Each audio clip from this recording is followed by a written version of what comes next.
Counsellor यूसुफ Pathan, counsellor यूसुफ Pathan, counsellor यूसुफ Pathan, counsellor यूसुफ Pathan, counsellor यूसुफ पठान। असां इहो चवणु था त असांजो पूरो महलो आहे, असांजी पूरी जेको आहे सुमरा बिरादरी आहे हिते, सम्झो न। त असांजे महले में जेको आहे काउंसलर जेको आहे यूसुफ पठान आहे, उहो कॾहिं न पुछणु आयो आहे, न पाणी इहो काउंसलर जेको आहे न खपे। जेको आहे असां चेयरमैन साहिब खे ऐं पंहिंजे मेयर साहिब खे ऐं जेके बि उहिदेदार आहिनि उनखे असां अर्ज़ू इहो था कयूं त असांजे महले में उन्हनि खे असां शिकायत कयूं था त हे काउंसलर जेको आहे असांखे न पुछणु आयो आहे, न ॾिसणु आयो आहे, न असांजी देखभाल करणु आयो आहे।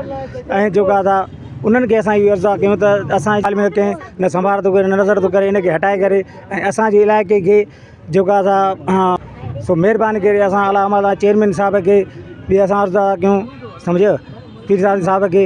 ऐं उन खां पोइ मेयर साहिब खे बि असां गुज़ारिश था करियूं त जेको आहे इन ते देखभाल करे इन काउंसलर खे हटाए करे असांजे मसइलनि ते जेको आहे नज़रसानी कई वञे।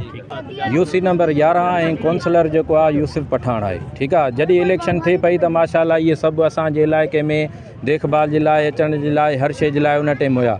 जॾहिं खां वठी इलेक्शन थी आहे इहे सभु माशाल्लाह ईअं ग़ाइबु थी विया आहिनि, जेको रेडियो बि उन्हनि जी तस्वीर नथी अचे। असांजे इलाइक़े में न सफ़ाई आहे, न सुथराई आहे, न पाणी अचे थो। गलियुनि में वञो त नालियूं भरियूं पियूं आहिनि। जेको अचनि था त पंहिंजी मनमानीअ ते अचनि था। जेके हिननि जा वॾा उहिदेदार आहिनि या हिननि जा जेके मेन माण्हू आहिनि उन्हनि जूं सफ़ाइयूं करे हलिया था वञनि।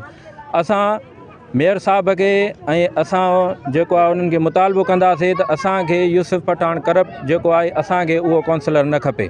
अॼु यूसुफ पठान काउंसलर जेको रखियो वियो आहे हिन महिल ताईं असां हुनजो फ़ोटो ई न ॾिठो आहे। हिन महिल ताईं कॾहिं चकर हणंदो न आयो आहे काउंसलर त हिन पाड़े में छा थिए थो, सफ़ाई न आहे, नालियूं भरी पियूं आहिनि, कचिरा भरिया पिया आहिनि, भंगी पंहिंजे हुननि सां माना वॾनि माण्हुनि जी सफ़ाइयूं कयूं हलिया था वञनि। घिटियुनि में अचनि ई नथा असां वटि, गटर बंदि था थियनि, कचिरा भरिया पिया आहिनि, ऐं कॾहिं आयो ई न आहे कंहिं बि चकर हणण लाइ। असांखे इहो काउंसलर खपे ई न, असांखे काउंसलर जो नामंज़ूर आहे, इहो असां ॾिठो ई न आहे। हिन महिल ताईं इहो काउंसलर को हिते हेठि लही करे को पाड़े वारनि जेको कमु करायो हुजे हिन को अॼु ताईं न ॾिठो आहे। जेको गटर साफ़ था करायूं, सम्झियो सर असां एतिजाज करे रहिया आहियूं काउंसलर साहिब जे लाइ। जेको असांजो यूसुफ पठान आहे काउंसलर, उहो जेको आहे न असांजे पाड़े में अचे थो, न ई असांजी का देखभाली करे थो। असांजा गटर बंदि था थी वञनि या न सफ़ाई जे बारे में थो अचे, न छा गटर बंदि था थी वञनि त उहे बि असां पाण पैसा भरे करे पाण पाड़े वारा इकट्ठा थी करे उहे पाण साफ़ था कयूं। न उहो नज़र थो अचे, न ई असांखे पुछा करण थो अचे। सदाईं गुम लॻो पियो आहे। जाकुला कोई इलेक्शन खटे हुआ त नज़र ई न आयो आहे। असांजो मुतालबो इहो आहे त यूसुफ पठान जेको आहे असां अॼु ताईं ॾिठो ई न आहे। मेन ॻाल्हि इहा आहे त हिते नालियुनि में ॾिसो असांजे घरनि में त हेॾो पाणी बीठो आहे, पाणी बीठो आहे, गंदगी, मच्छर, ॿार बीमार था थियनि, का तवजो न आहे।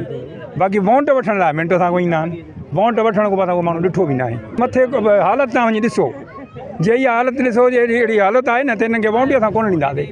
असां हिनखे सुठो काउंसलर खपे जेको हिते देखभाल असांजी मदद करे। बाक़ी असांखे हे मां जेको यूसुफ पठान नामंज़ूर आहे भाई।